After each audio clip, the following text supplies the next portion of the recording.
Are you getting more comfortable with AI tools? Are you finding ways to use them to enhance your teaching? Last year, Noemi Rodriguez joined me on episode 116 when AI felt so new and emerging. Well, Naomi is back to talk through advances in AI, some new resources for language teachers, and getting over some common hurdles. We specifically focus on leveraging AI tools to support students, particularly around providing feedback and differentiating lessons and activities. So, let's jump in. Are you a language teacher looking for some reassurance that what you're doing in the classroom is on the right track? Or maybe you're looking for some ways to teach even more effectively. If you're one or the other or somewhere in between, you've landed in the right place. This is the World Language Classroom Podcast with your host, me, Joshua Cabral. You're about to get tips, tools, and resources so that your students continue to rise in proficiency and communicate with confidence. Let's jump in. Vamos, allons-y. Hello, my friends. Bonjour, mes amis. Hola, mis amigos. Welcome to the World Language Classroom Podcast. I am Joshua Cabral, and you are an incredible language teacher. You hear it every time, and I'm going to say it every time because you need to hear it every time, and you deserve to hear it every time. You're taking time out of your week to listen to a podcast about teaching. That is pretty rock star material. So I think you're awesome for doing that. Thank you for being here, but also thank you for just being an incredible teacher that's dedicated and wanting to always do better and being reassured about what you're doing. So thank you so much for that. So you clicked on this episode because you most likely saw that it had AI in the title, and that is huge right now. Everyone's talking about AI. And a lot of times when we talk about AI, we're hearing about all these new tools coming out. So I wanted to make sure and have Noemi Rodriguez back on the podcast. And we were talking just before we started, and about a year ago, she was on the podcast and we were talking about AI. And at that time, just about a year ago, it all felt so new. And so now there's so many more tools, so many more teachers are on board. So a lot has changed in a year. So it's time for us to have a follow-up conversation to see what's going on. So Noemi Rodriguez is a teacher in New Jersey, and she's actually the supervisor of instruction in her school. And she oversees ESL, world language, music, and also family and consumer science. So that's a big breath in there. But her initial foray into teaching was as a Spanish teacher. And in addition to all that, she is known as Logramos in the social media world. And what she does in this realm is she's on a mission to support teachers. She started with world language teachers, but she's kind of branching out into all teachers right now. And she really wants to help boost the proficiency of students and to have communicative classrooms. And she is very knowledgeable about tech and particularly AI. She was one of those people who wasn't afraid of AI early on. And so we are able to learn so much about that. But I also have to say, she is a former board member of FLEN. She just cycled off the board. That is her state language association, New Jersey. And you know I love state language associations. And she does some workshops with them as well, also on CI and AI together. So welcome back to the podcast, Noemi. Thank you, Joshua. Thank you so much for that very kind introduction. I'm thrilled to be back speaking with you again. So as I mentioned, we talked about this a year ago.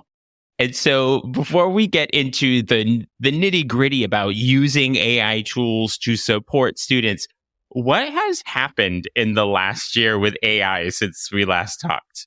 It just keeps getting better, is how I can summarize it. It just evolves. It keeps getting better. There's more tools that have come out, especially with different uses in mind for the classroom. And companies are really listening to what teachers want and what teachers are looking for to help their students. Mm-hmm.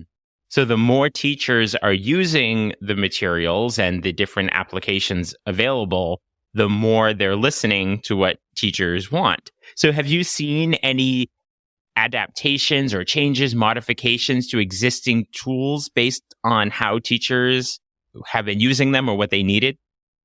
So there's a lot of EdTech tools that have evolved thanks to AI. Thinking about Edpuzzle, Pear Deck, Padlet, Quizlet, some, staples for us as world language teachers. They've now integrated AI into their platforms. So hopefully they're not losing any of us as users, and they're making it even better for the students and also for the teachers if they're using it to set things up and activities with their students. I'm going on the assumption, as I said at the beginning, oh, you probably clicked on this episode because you saw that it has AI in the title.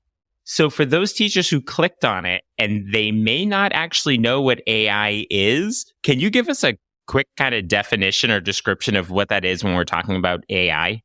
Sure. So very often when we think about generative artificial intelligence, we're thinking about these large language models or LLMs, such as ChatGPT, which is really the powerhouse of them all. But then there's other companies like Google who has Gemini and also Microsoft who has Copilot that are also in the mix as being these large language models. And what they do is they learn based on the data that they're trained with. So they will evolve to get better and better based on the information that we provide. So as language teachers, if we are training the model to understand that we are in fact a language teacher who's using the modes of communication, thinking about the proficiency levels of our students. If we laser focus when we're training our model, whichever it is, it will adapt, learn us, whatever it is that we feed it. It could be a whole PDF file. It could be a whole knowledge file of all these different expressions and terms. And then it'll create content because it's a large language model based on what it is that we're looking for. So we want to be really specific. We want to be really clear in what we're asking the machine, because that's what it is. That's who we're communicating with, to do for us as language teachers. So it's interesting referring to it as a machine. I'm still at the place where when I'm doing prompts, I say please and thank you, and I talk to it like it's a real person. I'm just afraid that I'm going to really like one, and if I'm not polite, I'm going to go back and it's not going to be there anymore. So it's just like, please, would you mind? I would really appreciate it if just. I know it's a machine. I know it's a computer, but it just makes it a little more interactive for me. And I've heard from other people that they kind of do that a little bit as well. Absolutely. It's always good to be kind. It's always good. Just in case, in case, right? There might be some quality control on the other end. You used the word train. You said when you're training the device, the algorithm, whatever it is. So when you were talking about being specific and things like that, is just to unpack what you mean when you say train it to understand what you want, can you just develop on that a little more? So a really simple thing that we can do as language teachers is we can ask the LLM to ask us 20 questions to get to know us better and our role in the schools. And when we get those 20 questions, we need to thoughtfully respond and make sure that we're providing all of the context and all of the information to those 20 questions that it has generated to learn who we are. So when we go back and say, you are a 7th grade French teacher, right? You don't have to keep repeating over and over again your role in the school. So when you go in and you ask for, let's say, a novice mid story about foods, it will go ahead and recall, okay, you're a 7th grade French teacher, you're aiming for this, and it understands how you operate, so to speak, because you've trained it that way to learn to be that role in the future. So if you're using a tool like, say, ChatGPT, for example, and you have the individual dialogues with it, and you have one dialogue where it asks you these 20 questions, then you start a new conversation or a new dialogue. It's actually pulling from your previous data. You don't have to be in the same dialogue. Right. The technology has evolved where it remembers and it knows who you are. So just as I said before, it keeps getting better and better. Because I remember initially going back like a year and a half, I was having to repeat a lot of the same prompts. Act as Joshua Cabral, who is a 6th grade Spanish teacher. And now when I go in and it'll reference things that I had put in before, and I'm like, I didn't say that. But so now I can see now it's actually pulling from the previous conversations. Then you've done a good job training your new personal assistant. That's really what it comes down to. Yes. I'm going to have to give that person a name at some point, because He does a lot for me, or she does a lot for me, you can or they do a absolutely lot for me. Yeah, why not? I think that's Right. great. Mm-hmm. So let's talk about tools that can be used to support students in our world language classes. And I think a lot of times when I talk to teachers about how they're using AI and how I'm using it, we're getting pretty good, those of us that are using it, and I know some teachers are new to it, that we can ask it to generate stories and do different things like that at this point, maybe create dialogues, even can do statements. I mean, I use it for all of that stuff. But how can we be using AI tools to kind of take that a step further and really support students? Maybe it's not things we had even thought of that make it a better experience for our students. When I have worked with teachers and thought about, okay, what's really standing out with using AI in the classroom? And I think the personalization of the learning experience for the students, even though human interaction and us as humans, working with the students, getting to know the kids, building the relationships, that's of utmost importance. But looking at this tool to work one-on-one with the students in different ways, providing feedback or thinking about like a tutoring session or a brainstorming buddy or having those very spontaneous conversational practice scenarios where sometimes it can feel very high stakes, right? When you're with your peers, but if you're talking with this chatbot and you're discussing topics related to that particular unit of instruction, like how cool. I do wonder as the technology evolves if the pronunciation will get better, because I've used certain tools with teachers and we're like, we didn't love that French or we didn't love that Italian. Mm-hmm. So I know that it has gotten better over, the year plus that it's been out. And I wonder how it will evolve with our students using it more often. And I don't want to take away those critical thinking skills that are so important for our kids and making sure that even if they're in a spontaneous language scenario, that they don't just, all right, we're going to speak in English. I want my bot to just resort to English this whole time. It'll be interesting to see again in a year where we were, a year from now, where we'll be. And our students will hopefully help guide some of this important work that we're all doing to test the waters and to kind of play around and see what we like and what we don't like about using generative AI. Right. So if we go down the road a little bit more in terms of support, and you mentioned feedback at the beginning. And so when we say we can use AI tools to provide feedback, I'm sure that can be different ways, direct to students, teachers are using it to create feedback scenarios, but just how are you envisioning or having your own experience of using AI as a feedback tool? So I've really enjoyed using Brisk Teaching. It's a Chrome extension, and it's one of the ones where you can provide a rubric and provide other aspects of your classroom that you've used to give feedback to your students in the past. And it'll generate very quickly using a Google Doc, robust feedback about strengths and areas of improvement. It's interesting to see too, how students will interpret that feedback, how the teacher will provide that feedback. There's also tools like Mote where you can record your audio feedback and they say too as well, when students hear the feedback, they're more open to it. They can hear your tone of voice. They can understand a little bit better. And then CurryPod is another tool that instantaneously as well will provide personalized feedback to the student in different languages based on the question. So it's AI feedback in that moment, in that live interaction with the student. So with something like Brisk, which it came through on some social media I was looking at the other day. I actually saw this come through and I remember writing it down saying, I have to look at this. So it's interesting that you bring it up. So it's this idea of, it's a Chrome extension. It's a Google product then, if it's Chrome, right? So you can use it, I'm guessing, like with Google Docs, where a student is writing. So as it's giving feedback, can you tell it, I want you to look at just verb forms. I want you to just look at content. So can you kind of train it, to use your word from earlier, about what to look for? Yes, so you can absolutely give it that context and specificity to laser focus with the feedback that it's providing to your students. So if you want to hone in on a particular point, you can, just like you would train that ChatGPT model, you can train Brisk in that regard based on the feedback that you want it to provide. Mm.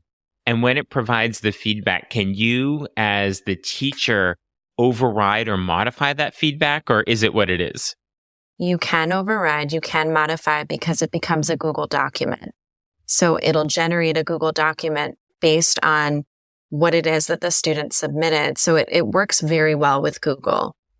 And that way you can go ahead and tap right into that Google document and make edits, make changes as you should. You should read the feedback that it's providing to ensure it's the message that you would want to give to the student. And of course, make adjustments knowing that, you know what, I don't know if this statement is really going to land with the student well. Let me modify this a little bit to make it clearer.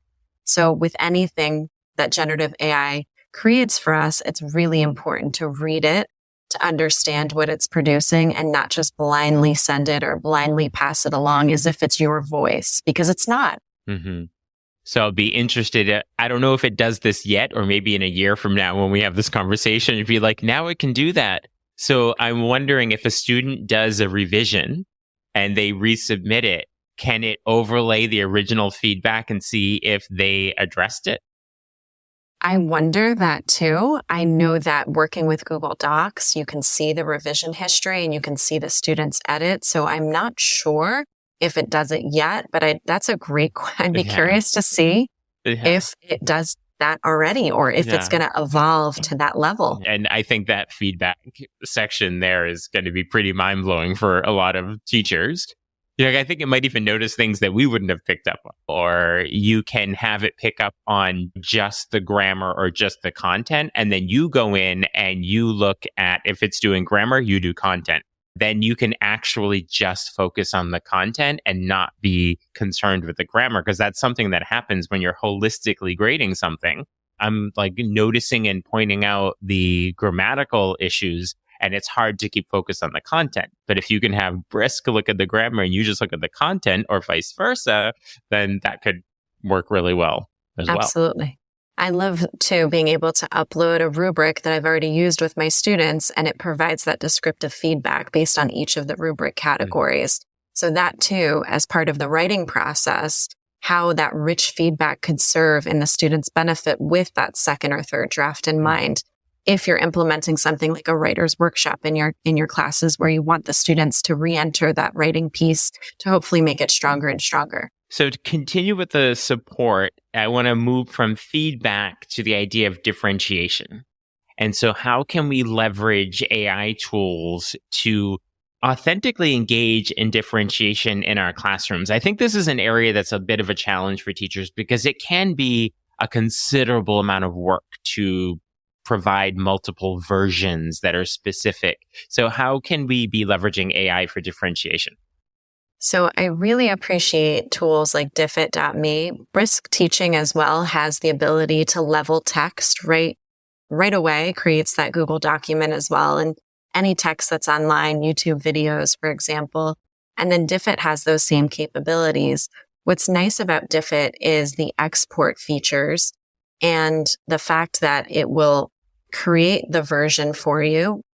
And I love too, taking something that I already have written that I know is good, that I know is quality writing, putting it into Diffit and then having Diffit help me level the text either to a modified version. So it's a little bit simpler, maybe a little bit more difficult.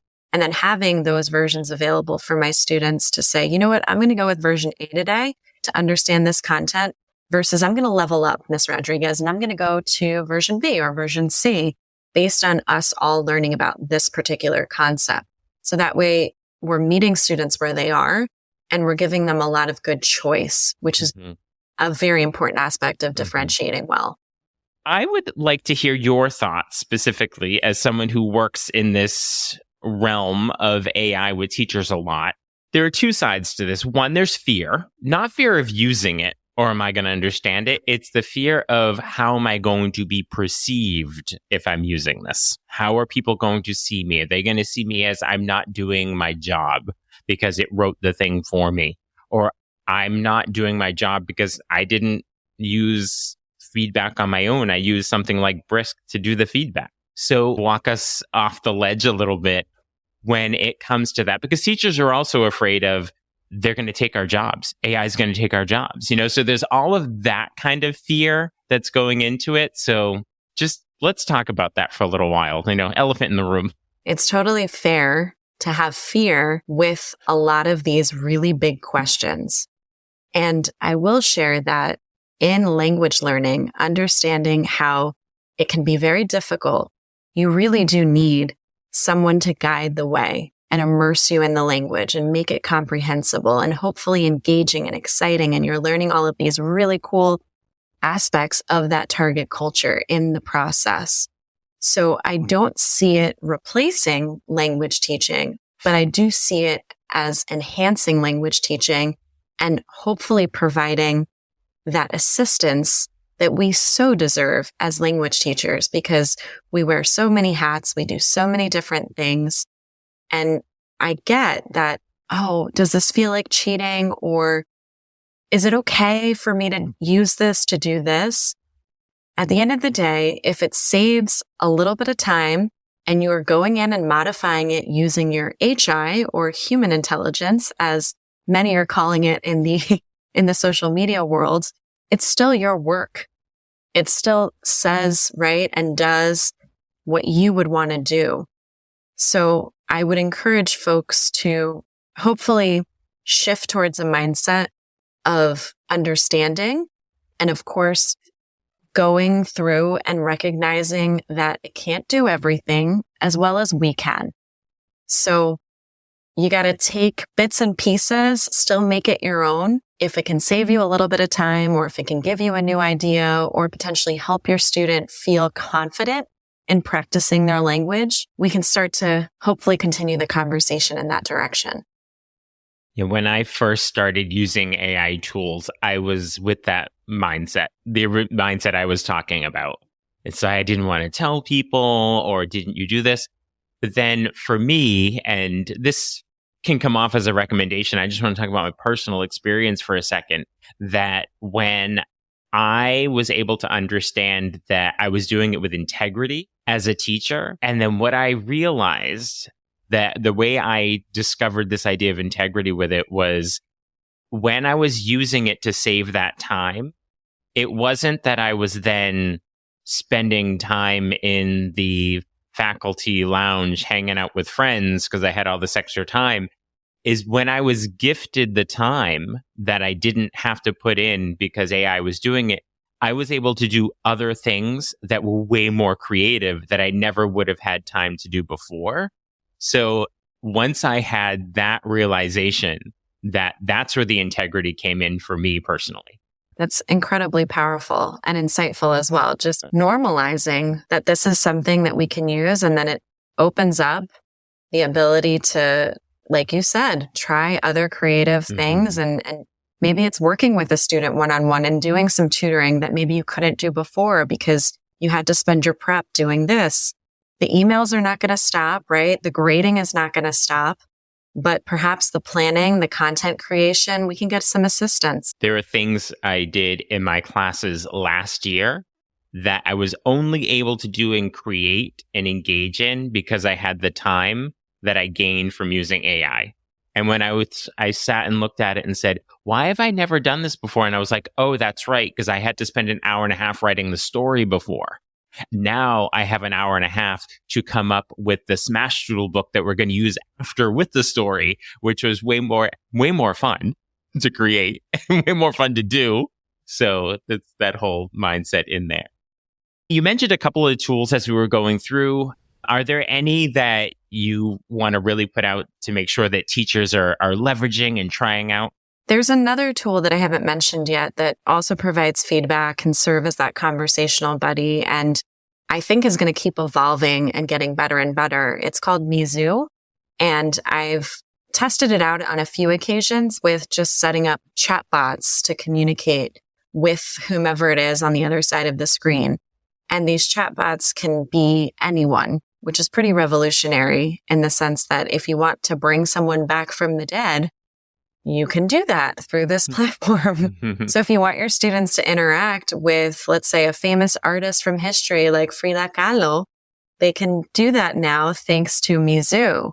So this is also with that personalization in mind with student feedback, how rich that you can have a conversation with an author, an artist, a singer, a president even, that we were never able to do that before, to have that one-on-one with someone from history or someone present day.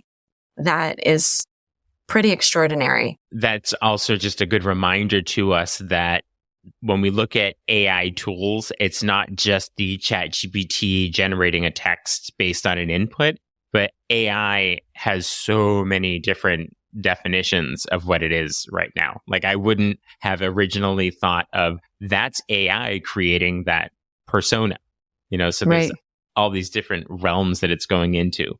So are there any recommendations that you can give to our listeners and to me? I'm always looking to learn new things as well, where you're continuing to learn all about this world of AI. I very much appreciate the Facebook groups that are out there supporting teachers. I also follow a lot of folks on LinkedIn who are very active in the generative AI education space. And I get a lot of good information from just following and watching and reading and learning a little bit more about how things are evolving and what conversations are taking place around generative AI in our schools and within our school communities. And then to just keep myself more informed, I also have different newsletters that I'll subscribe to, and I can certainly send you those links and you can put it into your show notes just in case. So folks, if they want to just keep reading and keep learning, it's good to keep yourself informed.